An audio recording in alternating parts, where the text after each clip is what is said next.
Councilmember Lowry will lead us in prayer as we begin. Let us pray. Dear gracious and heavenly Father, Lord, we come before you this evening, Lord, to thank you for the many blessings that you have granted us, Lord. I send prayers for our community, Lord, and those families who have suffered loss in the past few weeks. If you would just provide them with peace and comfort. Be with us this evening as we go about the business of the city, Lord, and let you lead our decisions. In Jesus' name, amen. Thank you. Clerk, if you would please call the roll. Neal. Here. Dickinson. Here. Gross. Here. Hammer. Here. Gauntz. Here. Witcher. Here. Harris. Here. Kirkpatrick. Here. Oliver. Honeycutt. Here. Norris. Here. Lowry. Here. 11 present. Thank you. Hey, Mayor, before we get started, could I beg the council for about a minute and a half? Sure. Is that okay? Sure. Is that out of order? I just want to, and I'm going to take the time to read this. Usually I just speak without thinking, but I did want to put some thought into this because I think it's important that this is our first meeting of 2018. And for me personally, I was only here for a year. So if you'll bear with me, I'll read, and you can agree, disagree, or however you feel. In my opinion, we, the legislative body, have wasted a lot of energy and time here in the council over the past year. We have taken action on things most of us didn't completely understand, but ignored any explanation from those that did. When one legal opinion didn't suit us, we wasted money in hopes we get a different one. We have bullied people, city agencies, city employees, and those that didn't agree with us. We've allowed ourselves to be swayed by online bullies with the constant threat of social media backlash. This whole time, I really believe that whether or not we agreed as a council on any issue, at the end of the day, we were all doing what we felt was the best for the city. I'll admit that I'm not the best speaker, but every time I have spoken in this meeting or anywhere else, it has always been based on what I felt was the right thing to do. I'm not trying to call any individual council member out. If I want to do that, I would ask that we go around the room and let everyone know which committees we are on and on how many of those meetings we attended in the past year and how much work each of us has done before the meetings to be prepared. The bigger issue is that the actions taken by this council are a reflection of all of us and of this body as a whole. As a legislative body, we absolutely cannot allow decisions to be based on whether or not we like someone. We have thrown around the terms malfeasance and misfeasance enough, and it sounds to me like that bird has come home to roost. What message does that send to the community? What kind of workplace does that create for city employees? Considering the lengths this council has gone to in the past year that I've been here, some that not only condone bullying but have participated in it, like it or not, it's bordering on harassment and definitely a hostile work environment. This past year, we've made hundreds of dollars an hour, and there are some of us that have never attended our committee meetings. More than once, committee meetings have been rescheduled because we can't even get a quorum. We spent this entire year as a council, a lot longer than that probably, but the year I've been here, trying to do someone else's job and ignoring what we're supposed to be doing. We have people that are tuned in right now watching this meeting purely for entertainment. This next year and every year after that, for that matter, let's give our city and our citizens something to be proud of. Let's leave this place a little better than we found it. Let's hold each other accountable for our actions and make sure our own front porch is clean before we try and clean on someone else's. I'm not looking for any response. I needed to say that as part of this body. Thank you. Yes, sir. First item on your agenda is the minutes from the council meeting of December the 11th. Are there any additions or corrections to those minutes? That being the case, do I have a motion to approve? Motion. Councilmember Kirkpatrick, and second? Second. Councilmember Hammer. All in favor signify by saying aye. Aye. All opposed? Motion carries. Thank you. Next item on our agenda, Mr. Eddie Furlong, the Director of the Parks and Rec, will address the council, give an update on our master plan. Eddie? I'll make this short and sweet. I didn't know I was talking tonight until I got the agenda Friday afternoon. So this short and sweet update. I talked to Branster Carroll Friday and today. We have received the portion of mail surveys that we needed. So we should be expecting something either late this week or the first part of next week on those results. We are also in the process of setting up our public meeting and our stakeholders meetings, which will take place the second week in February.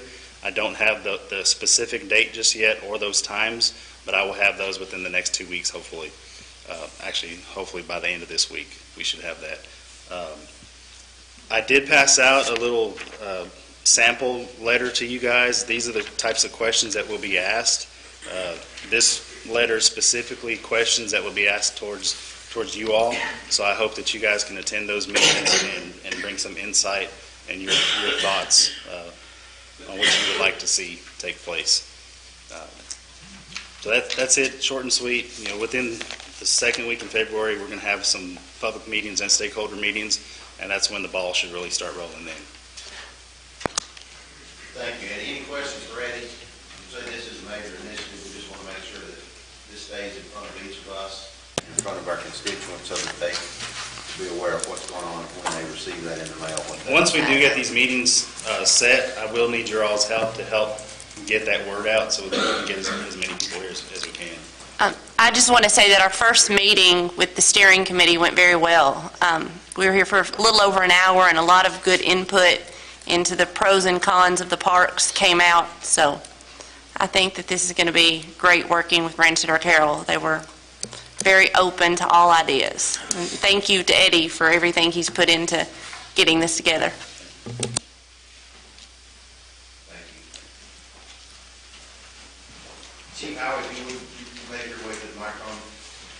Another initiative that we have underway is one addressing the downtown parking, and that parking ordinance as well as parking in other areas of the city. So if the chief would just give us an update on that new ordinance. Sure, Mayor. If everybody will recall, when we passed the ordinance, we were going to give everybody ample time to get used to it. We put out a press release stating that up through January 1, there'd be no enforcement, but to be made aware of it. Starting January 1 through the 15th will be written warnings, and then after the 15th, we will be issuing citations. So starting on the 15th, citations are going to be issued. However, we have taken handicap parking and fire lane parking very seriously, and we have issued quite a few citations for those violations, and we get a lot of phone calls generated about parking complaints on those specific items. So we've been diligently working towards that. Thank you. Any questions for Chief Howard?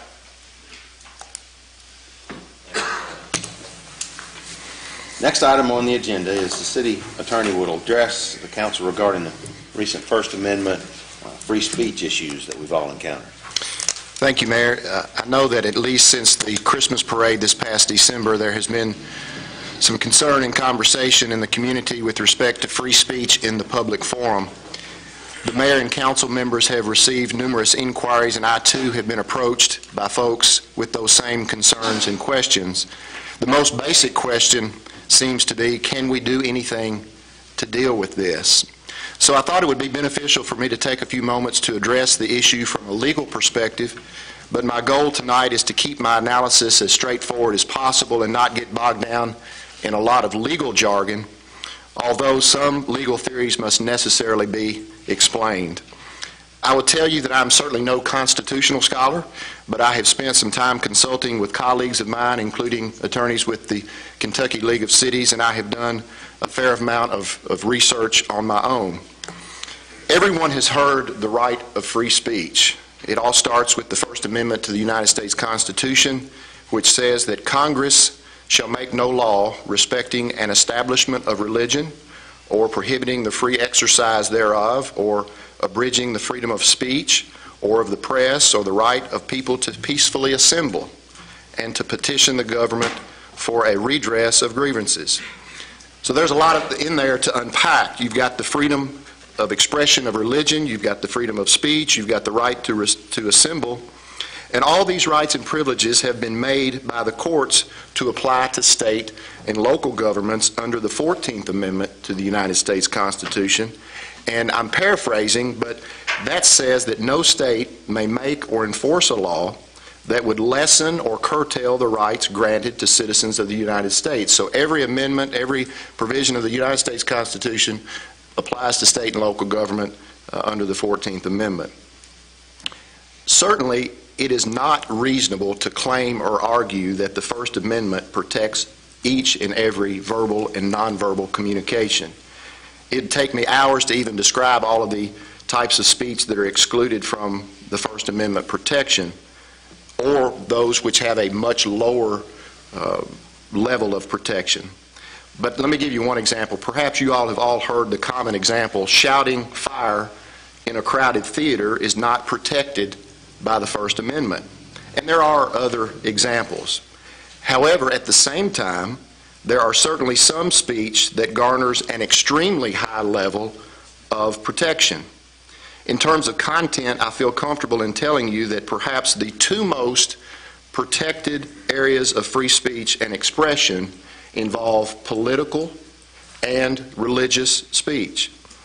Moreover, I would add that the most protected forum or location for espousing those viewpoints is what is called the public forum. Government-owned and government-maintained property like the courthouse square, sidewalks, streets, and other public venues. And just as an aside, I thought it would be interesting to share with you an experience that I had. My son and I attended the Music City Bowl this past December in Nashville. We parked in a downtown parking structure, and we walked about 2 miles over the Cumberland River Pedway to the Nissan Stadium.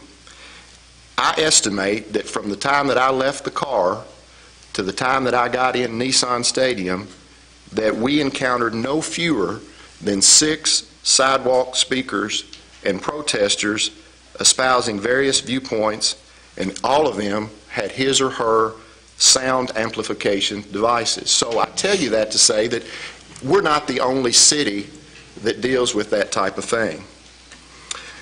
Around 1919, give you a little history here that I found interesting. Supreme Court Justice Oliver Wendell Holmes said, "The best test of truth is the power of the thought to get itself accepted in the competition of the market."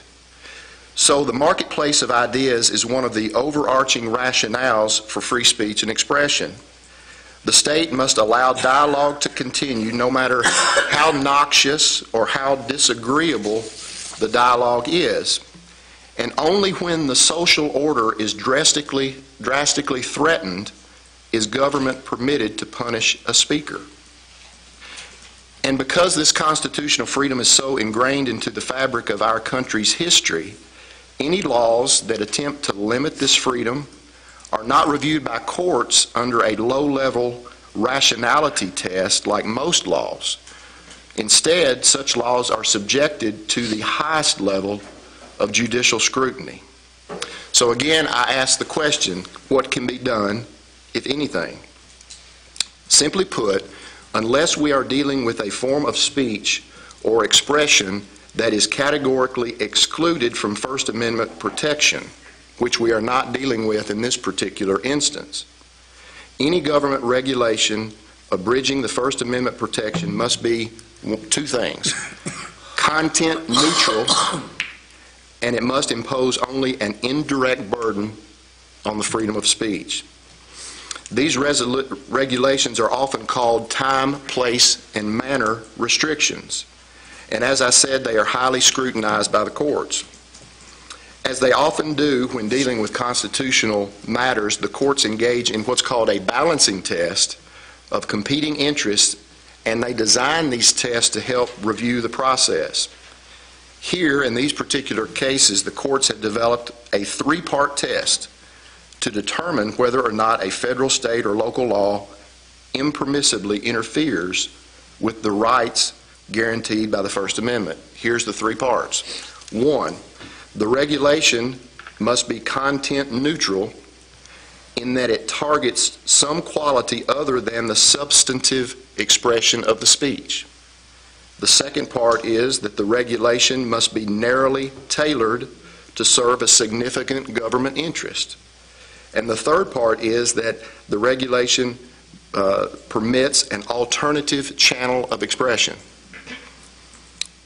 I know I've taken up enough time already, but suffice it to say that in my research and review of these cases, which deal with facts most similar to the subject matter that we are concerned with in this community, the courts more often than not frown upon, and they often strike down as unconstitutional, the regulation or law that is being reviewed.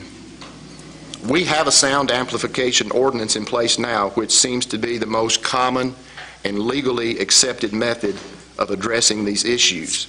And I'll just summarize that ordinance. It says that it shall be unlawful for any person to operate or permit to be operated in the city any sound amplifying devices or equipment for any purpose whatsoever, whether it be stationary or operated from a vehicle or other carriage, unless a permit has been obtained from the city to do so, and provided that it shall be unlawful for any person to make any loud or raucous noise to the disturbance of the peace.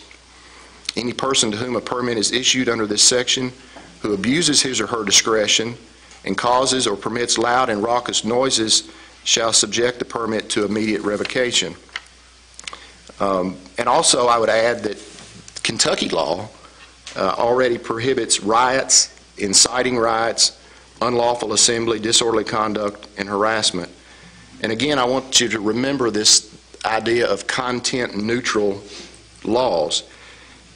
If Glasgow adopts a more robust regulation, it must be applied to all settings, not just what you're concerned about now. That would include political events, it would include charitable events, it would include sustainable Glasgow events, it would include Shindig on the Square events, it would include amplified music being played on Christmas parade floats, it would include holiday music being played over the courthouse speakers, it would include classic car cruise-ins, it would include radio stations setting up their broadcast locations during the Christmas parade, and the list can really go on and on. And also, I want you to consider the timing of any proposed legislation. Should a piece of legislation be challenged, the purpose and intent behind that legislation is certainly going to become an issue. Questions like, why was the legislation passed? The purpose must be defended and must be content neutral. And if a new regulation is proposed, can it be narrowly tailored? What exactly is the significant government interest the regulation seeks to address? And let me just give you one example that I found in a case that I read. A city adopted an ordinance that prohibited any noise that could be heard from 25 feet away. The court struck down that ordinance because it was considered more than is necessary to eliminate the noise. The court said that the decibel level of speech that would comply with that ordinance was often lower than the decibel level generated by the footsteps of a person in high-heeled boots, conversation among several people, the opening and closing of a door, the sound of a small child playing on the playground, or the ring of a cell phone. I realize that my example may lean toward the extreme end of the spectrum, but it does, I think, illustrate the difficulty in crafting this type of legislation. Will it be too vague? Will it be too overbroad? From a practical standpoint, is it going to be difficult to consistently enforce? And what about location? Why not just require speakers to all assemble at the parking structure, for instance, and let them give their pitch there? In my opinion, that tends to get to what I mentioned earlier, the marketplace of ideas. And I would have serious concern about that type of regulation? Would that be a viable alternative channel of expression? Am I telling you there's absolutely nothing that we can do to address not just this speech that we encountered at Christmas, but other types of speech in the public forum? No, I'm not. I'm not telling you that there's absolutely nothing that can be done. But as the city's legal advisor, I do caution the body not to force the issue with a knee-jerk reaction that might have unintended consequences. As the old saying goes, whatever is worth doing at all is worth doing well. And I will continue to work on this issue. I'll gain more insight and knowledge with regard to this area of law. And if I get to the point where I believe from a legal standpoint there is a viable solution that can withstand constitutional scrutiny, I will certainly report back to the body. From time to time, I believe that it is a good thing to try to wrap your head around these types of things and to wrestle with them, and obviously it's a concern for our community. So I thank the mayor and I thank this council for giving me these few minutes to express my thoughts, and if you have any questions or comments, I'd be happy to try to answer those.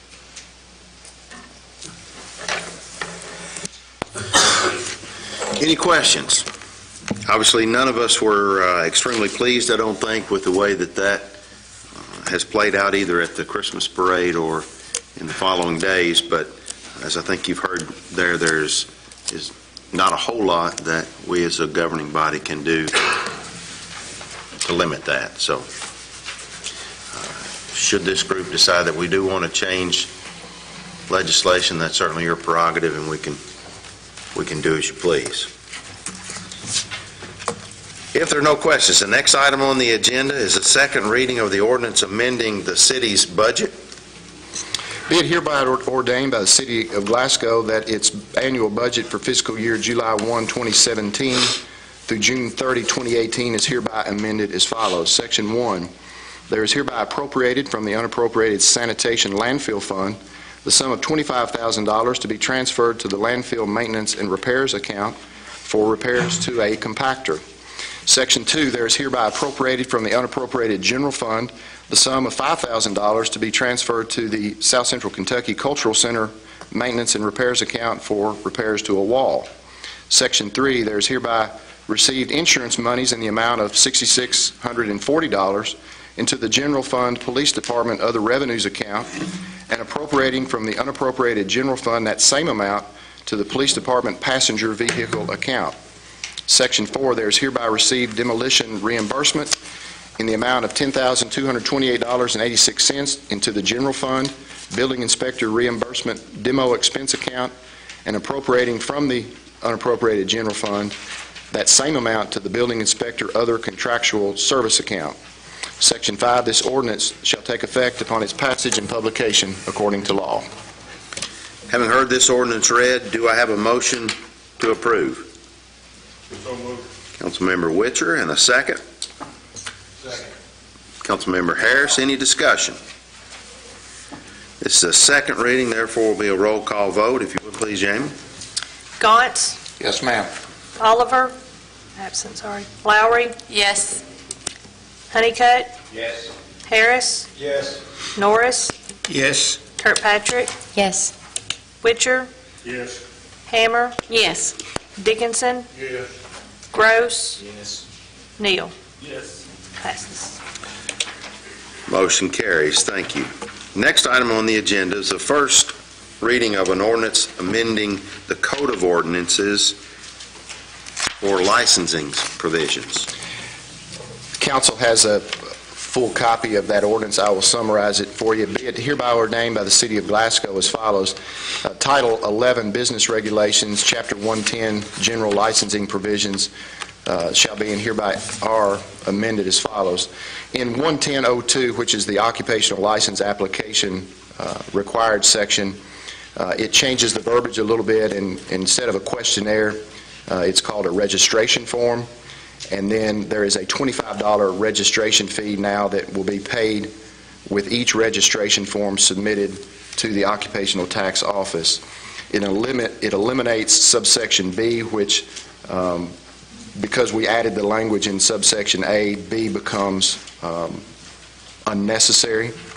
And then in section 110.03, which is the occupational license tax payment requirement, the very last paragraph is changed to read that the occupational license tax shall be measured by 1.5% of all wages and compensation paid or payable in the city for work done or services performed or rendered in the city by every resident and non-resident who is an employee, and the changes in this paragraph, the greater of the net profit from business conducted in the city by a resident or non-resident business entity, or $25. So you're going to take a minimum of 25, which is that registration fee, or 1.5% of the net profit of that business. Having heard the summary of that ordinance, do I have a motion to approve? Motion. Councilmember Norris, and a second. Councilmember Gross. Any discussion? Mr. Kearney is here and can answer any questions that we might have. It's my understanding we're eliminating the minimum, not the minimum, but we're eliminating the pre-filing of a $25 fee each year. Instead, we'll collect it when the net profits are due. So it's revenue neutral, but it's changing the timing. The timing of it, yes, sir. Yes. Basically brought about by a software change. So again, net neutral as far as the revenue is concerned. Other discussion? We have a motion and a second. All in favor signify by saying aye. Aye. All opposed? Motion carries. Thank you. Next item on the agenda is a resolution authorizing the filing of an application for a transportation grant. Whereas the Secretary of Transportation is authorized to make grants for mass transportation projects, whereas the contract for financial assistance will impose certain obligations upon the applicant, including the provision by it of the local share of project costs, whereas it's required by the Department of Transportation in accordance with law and under the Fixing America's Surface Transportation Act, that the applicant give an assurance that it will comply with Title 11 of the Civil Rights Act of '64 and the Department of Transportation requirements thereunder.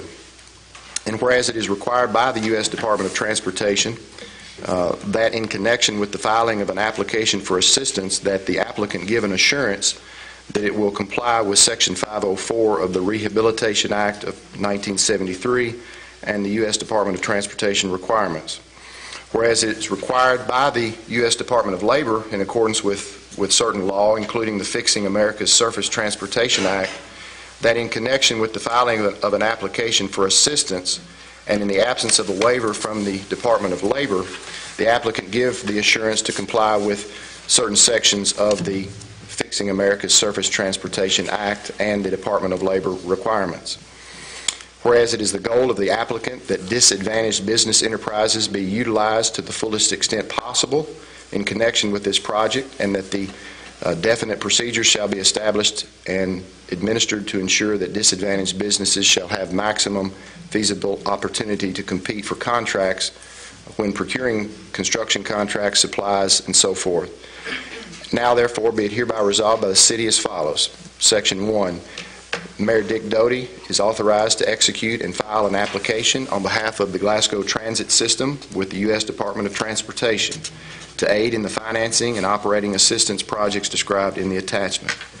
Section 2, the mayor is authorized to execute and file such application, with such application, an assurance and any other document required by the Transportation Department, effectuating the purpose of Title 11 of the Civil Rights Act.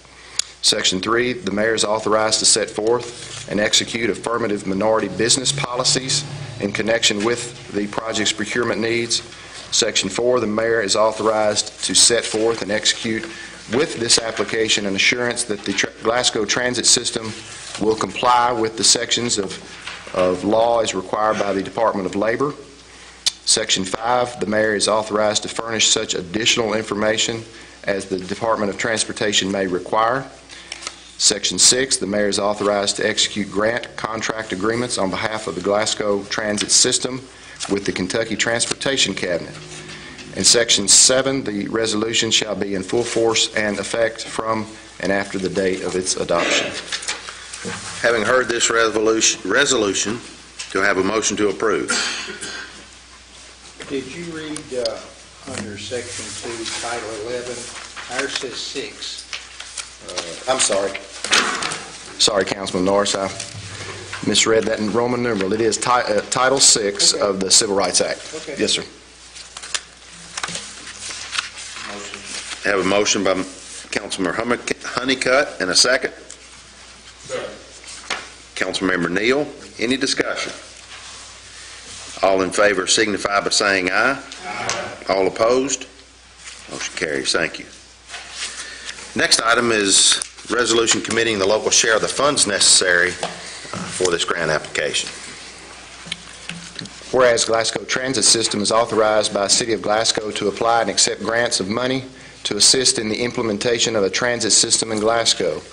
And whereas the Glasgow Transit System has applied to the Kentucky Transportation Cabinet and the Federal Transit Administration of the United States Department of Transportation Act in connection with a Section 5307 and a 5311 project. Whereas said application assurance of the Glasgow City Council relative to the commitment of the local share of the Section 5307 and 5311 projects. Now therefore be it hereby resolved by the city as follows: that the Glasgow City Council hereby gives assurance that it is the intent of this body to commit its local share of the funds necessary to support this project to improve transit service in Glasgow for a minimum of 5 years from the inception of the project. Said local share of expenses is to be resolved from local funds. And the City Council hereby gives assurance that it is the intent of this body to continue to operate the transit service for a minimum of 5 years. Having heard this resolution read, do I have a motion to approve? Councilmember Neal and a second by Councilmember Gross. Any discussion? What's All in favor? what's going to be the breakdown of the share anyway? Did I miss that? It's a 50-50, is that correct? No? Part of it's a 50-50, part of it's age 20. There's two different, we've got an administrative part of the 5311 grant, and we have an operational part of the 5311 grant. There's only about $5,000 in the administration, which is age 20, and then the other is 50-50. Isn't this the same grant that we usually apply for every year? It's the same grant we apply for every year. Basically, this says that we will commit our portion of the funds. Any other discussion? All in favor signify by saying aye. Aye. All opposed? Motion carries. Thank you. Next, we have a resolution relating to the mayoral board appointments, sponsored by Councilmember Kirkpatrick. Be it hereby resolved by the City of Glasgow that with respect to mayoral board appointments which require the approval of the legislative body, after the mayor has provided the legislative body with 2 weeks advance notice of the names of those appointments, one or more council members shall be permitted to request of the mayor that the individuals proposed to be appointed attend the city council meeting at which action on the proposed appointment is to be taken. Any request by a council member that a prospective appointee attend the city council meeting shall be made at least 5 business days prior to the city council meeting at which action on the proposed appointment is to be taken. Having heard this resolution, do I have a motion to approve? Motion. Councilmember Norris, and second? Second. Councilmember Hammer. Any discussion? I have something I'd like to say. Everybody that's nominated is someone who's civic-minded and has either volunteered to serve on a committee or a board, or they have been drafted and agreed to serve. We may have had disagreements in management philosophies and disagreements in applicable backgrounds and education, but none of these people, as far as I know, has ever been called a scoundrel by anyone up here in this chamber tonight. I don't want to have a dog and pony show where we have a parade of nominees coming in, and we're reading them questions off of our cell phones. I think that's just a bad way to conduct our business up here. Dagnabbit, we have 2 weeks to vet someone. We can do that in 2 weeks. If we can't, then we're not doing our job. We shouldn't be waiting till the night of the council meeting to vet someone or to decide if we're going to vote yes or no. Other discussion? Yeah, I would chime in the same way with Wendell. I think if we wait until we get here and ask them questions, they may be ill prepared to answer the questions, or we may not. But what I would say is if we have vetted out somebody and we have an issue with somebody, then that might be the time to bring them in. But I don't know that I wouldn't be for just a complete blanket of some of the people that's been nominated I've talked to. I have not. The one tonight, I have not talked to DT since I got that sheet. But if I had a concern, I would, and I would voice that to the council. So my belief would be if there's an issue, we would do it, but not in just set in stone. Other I just discussion? like to agree too. I think 2 weeks is plenty of time for us to work it into our schedules to vent these nominees. I don't see the issue.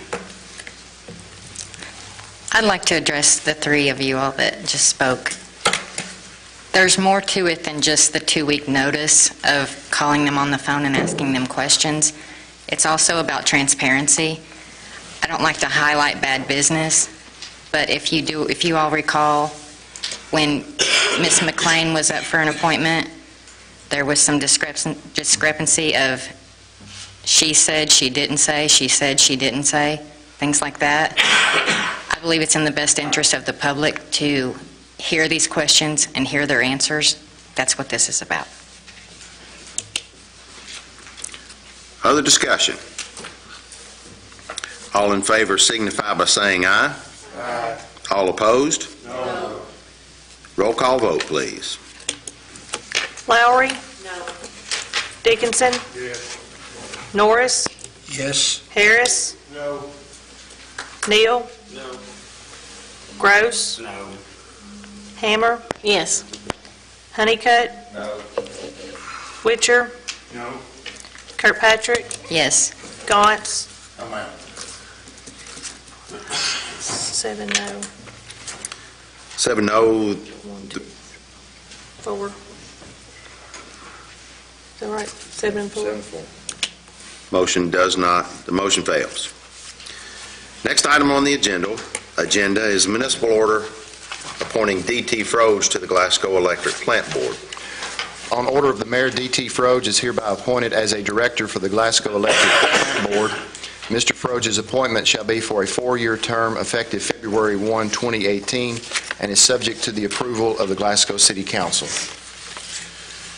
Having heard this order read, do I have a motion to approve? Motion. Councilmember Norris, and second? Second. I'm sorry. Second. Councilmember Lowry. Any discussion? All in favor signify by saying aye. Aye. All opposed? The motion carries. Thank you. Next item on the agenda, if you recall some months ago, we discovered in the Little TVA Act that this body was responsible for selecting an auditor for the Glasgow Electric Plant Board. Each of you should have received last week a copy of a request for proposal that has been used in the past by the plant board to select or to interview auditors. That was sent for your review, for your use, or whatever you might like to do with that. At this time, I would like to ask this body what you would like to do in regards to the selection of an auditor for the EPB. So the floor is open. I would like to see the Finance Committee select an auditor.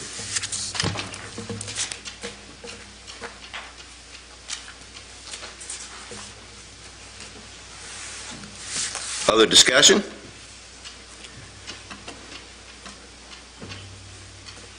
Do we need to vote? Is that the consensus of this group? Very well, we will task the Finance Committee with selecting an auditor by whatever means that group sees appropriate.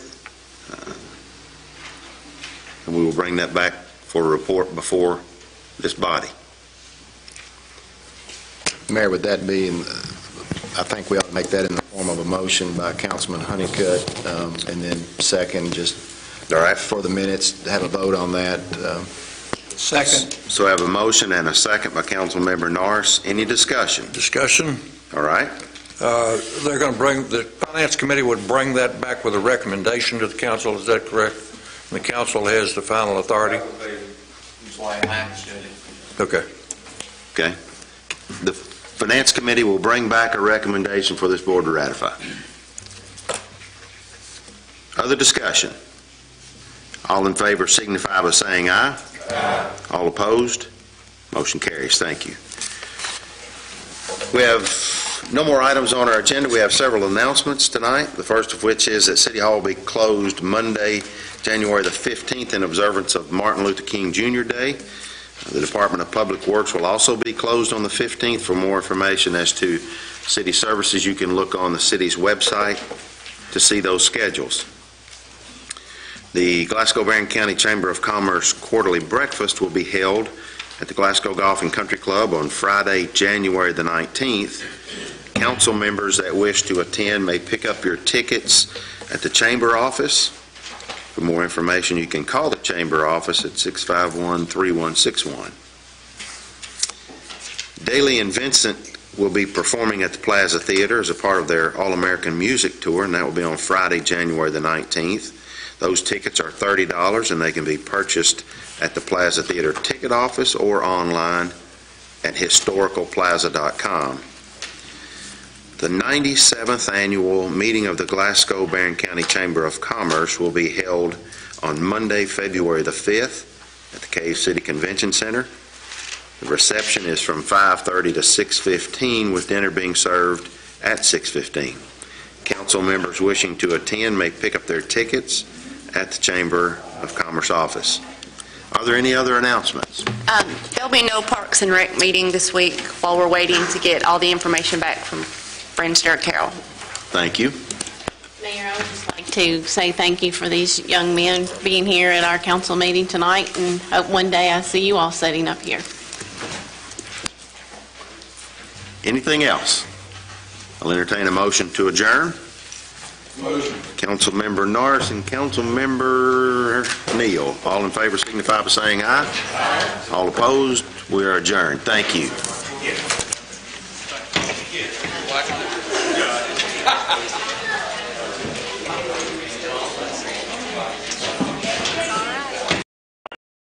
Rejected by Young. Franklin gets it back. Throws it out to Brent. Kobe for three. Left of the circle. Bottom. We have a sack full of second chance points. Boy, Glasgow up 36-11. 5:48 to go in the first half. This is a dominating performance. This is as good as I've seen Glasgow look offensively.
If we would make more of an effort, then I think you'd agree that we could make the world a better place. place, a place that is free. Life is really what you make of it. You gotta give and take a bit. Someone's always up and someone's always in a pit. Someone has too much. It's that time of the year again, folks. The leaves are changing, holiday decorations are coming out, and that means only one thing. It's almost election time. Campaigns can be stressful. You've got to make it to every event, understand every issue, shake every hand, ask for every vote, you smile the entire time. Thank goodness you've got WCLU, your home for local. I've been going around the world and I've been looking for revival, cause what I see it's critical for all of our survival. People turning on each other, lovers put on